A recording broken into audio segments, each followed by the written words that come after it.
ಇಂಗ್ಲೀಷಲ್ಲಿ ಯಾವುದೇ ವರ್ಡ್ಸ್ನ ಎಂಡಲ್ಲಿ ಕ್ ಸೌಂಡ್ ಬಂದಾಗ ಮಕ್ಕಳಿಗೊಂದು ಕನ್ಫ್ಯೂಷನ್, ಕೆ ಯೂಸ್ ಮಾಡಬೇಕಾ ಅಥವಾ ಸಿ ಕೆ ಯೂಸ್ ಮಾಡಬೇಕಾ ಅಂತ.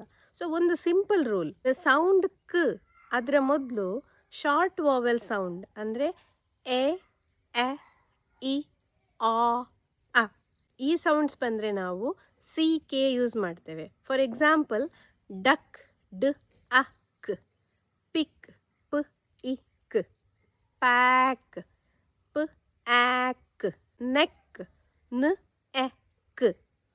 ಅದೇ ಥರ ಕ ಸೌಂಡಿನ ಹಿಂದೆ ಲಾಂಗ್ ವಾವೆಲ್ ಅಂದರೆ A E I O U ಈ ಸೌಂಡ್ ಬಂದರೆ ನಾವು ಯಾವಾಗಲೂ ಕೆ ಯೂಸ್ ಮಾಡ್ತೇವೆ.